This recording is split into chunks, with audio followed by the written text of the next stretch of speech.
Right. First of all మీ మనసులో ఒకటి అనుకోండి, ఏం కావాలనుకుంటున్నారు లైఫ్లో? ఏదో ఒకటి కావాలనుకుంటారా లేదా? చెప్పండి. ఎంతమంది సివిల్ సర్వెంట్స్ అనుకుంటున్నారు? ఎంతమంది బ్యాంక్ పిఓస్ అనుకుంటున్నారు? ఎంతమంది పోలీస్ అంటే అంత సౌండ్కి వెళ్ళిన పోలీస్ అంటే తర్వాత చేసే టైమే ఉంటుంది కాబట్టి ఇప్పుడు చేస్తున్నారు వాళ్ళు. ఓకే, తర్వాత డాక్టర్లు, యాక్టర్లు. మీ లైఫ్లో ఏదో ఒకటి కావాలని ఉందా లేదా? చెప్పండి గట్టిగా. నిన్న మార్నింగ్ నేను స్టార్ట్ చేశాను, ఆ డైలాగ్ మర్చిపోకండి. లక్ష్యం ఉంటే లక్ష్యం కోసం పనిచేస్తాం, లక్ష్యం లేకుంటే లక్ష్యం ఉన్నోడికి పనిచేస్తాం. గోల్ ఉంటే గోల్ కోసం పనిచేస్తాం, గోల్ లేకుంటే గోల్ ఉన్నోడికి పనిచేస్తాం. లక్ష్యం ఉంటే లీడర్, లక్ష్యం లేకుంటే. మీ గోల్ని ఇప్పుడు రాయించే టైం నాకు లేదు, మీరేం చేసే టైం నాకు లేదు. కాబట్టి మీ మనసులో ఉన్న గోల్ నిజం కావాలా కావద్దా? అయితే సంతోషపడదు ఎవరు? గట్టిగానన్నా. తర్వాత తర్వాత తర్వాత నాకు తెలియదు మీరు ఎవరు, మీ సంతోషపడతారో, మీరు అనుకుంది సాధిస్తే నాకు తెలియదు. కానీ ఒక్కరు మాత్రం అందరికంటే ఎక్కువ సంతోషిస్తారు. మీరే కాదు, మీ అమ్మ, నాన్న, చుట్టాలు, బంధువులు, స్నేహితులు, సన్నిధులు, మీ ఉపాధ్యాయులు, మీ గురువులు, అందరితో పాటు హ్యాపీ ఫీల్ అయ్యేది నా Bharatmata, my country, my India. అలా కావాలంటే ఒక పవర్ఫుల్ టెక్నిక్ ఉంది నాన్న. This technique my students, many students, they adapted, they accepted, they changed their life. I told you yesterday also, 24 my students now are sitting IAS, 18 are sitting IPS. Now ఇప్పుడు కూర్చున్నారు 200 మంది student జడ్జిలు ఉన్నారు నాన్న. అక్కడ నంది కొట్టుకురు, కానీ ఇక్కడ కుప్పం ఏదో అన్ని ఊర్లో చాలా మంది మా ఊరు 200 మంది జడ్జిలు నాకు. ఎందుకు చెప్తుంది తెలుసా? వాళ్ళు నా మాట విన్నారంతే. వింటారా?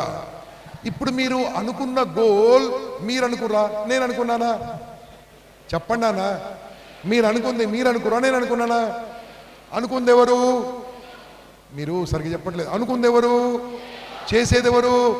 నాన్న మీరు సరిగ్గా చెప్పట్లేదు. మీరు బాహుబలి సినిమా చూడలేదు నాన్న. దాంట్లో నేను ఒక డైలాగ్ చెప్తాను, మీరు సగం చెప్తాను, పూర్తి చెప్పాలి.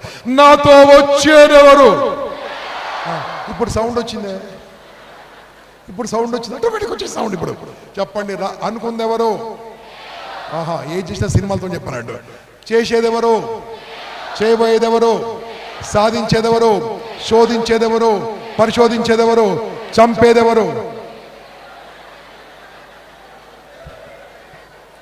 అనే సార్ నాకు తెలుసు. ఇప్పుడు మళ్ళా సైలెంట్గా వినండి. నీ గోల్ను పుట్టించే అధికారం నీకుంది, చంపే అధికారం నీకు లేదు బాస్. మళ్ళీ చెప్తాను అర్థమయ్యేటట్టు. మీకు ఫ్యూచర్లో పెళ్ళైన పిల్లలు పుడతారా పుట్టరా? పుట్టే ఛాన్స్ ఉందా? అసలు పెళ్ళి అయితే కదా అంటారా? మీ పిల్లలు, పుట్టిన పిల్లలు మీరు చంపుకుంటారా? చెప్పండి. చంపేసుకో, కానీ చట్టం ఊరుకోదు. నీ కుమారుని, నీ కుమార్తెని చంపేయడానికి నీకు అధికారం లేదు. నీ కొడుకు కావచ్చు, నీ కూతురు కావచ్చు, నీ కుమార్తె కావచ్చు, చట్టం ఊరుకోదు. అది కుమార్తె అయినా కుమారుడు అయినా నీ గోల్ అయినా చంపే అధికారం నీకు లేదు నాన్న. ఎందుకంటే your goal is also your child. ఎందుకో నీకు చెప్తాను. మై డియర్ రహమతుల్లా ఇప్పుడు వాళ్ళ నాన్న మీద బరువై కూర్చున్నాడు. 22 ఏళ్ళు, 24 ఏళ్ళు, 26 ఏళ్ళు అలాగే అంటున్నారు. నేనేమంటాను తెలుసా? ఒకవేళ రహమతుల్లా గారి నాన్నగారు వారికి ఎన్ని డబ్బులు ఈ అబ్బాయికి పంపించినా సరే, చదివించినా సరే, రహమతుల్లా గారి నాన్నగారు 90 ఏళ్ళ వయసులో రహమతుల్లా బాగా చూసుకుంటాడని ఏమన్నా నమ్మకం ఉందా? సౌండ్. అది రహమతుల్లా గారు, మీ సంగతి కూడా అంతే. అంటే మీరు ఇప్పుడు ప్రస్తుతమే చూసుకోవట్లేదు, మీరు 90 ఏళ్ళు మీ పిల్లలు చూసుకుంటారా? చూసుకోరు బాస్. అందుకోసమే చెప్తున్నాను, కన్న బిడ్డలు కూడా చూసుకోరు బాస్. కన్న పిల్లల్ని పెంచాలంటే 22 ఏళ్ళు, 24 ఏళ్ళు పట్టాలి. కానీ మీ మనసులో ఉన్న లక్ష్యము, మీ మనసులో ఉన్న గోల్ ఏదైతే ఉందో దానికోసం 3 ఏళ్ళు కష్టపడండి రా. ఈ కొడుకు, ఈ కుమారుడు, ఈ కుమార్తె జీవితాంతం చూసుకుంటుంది.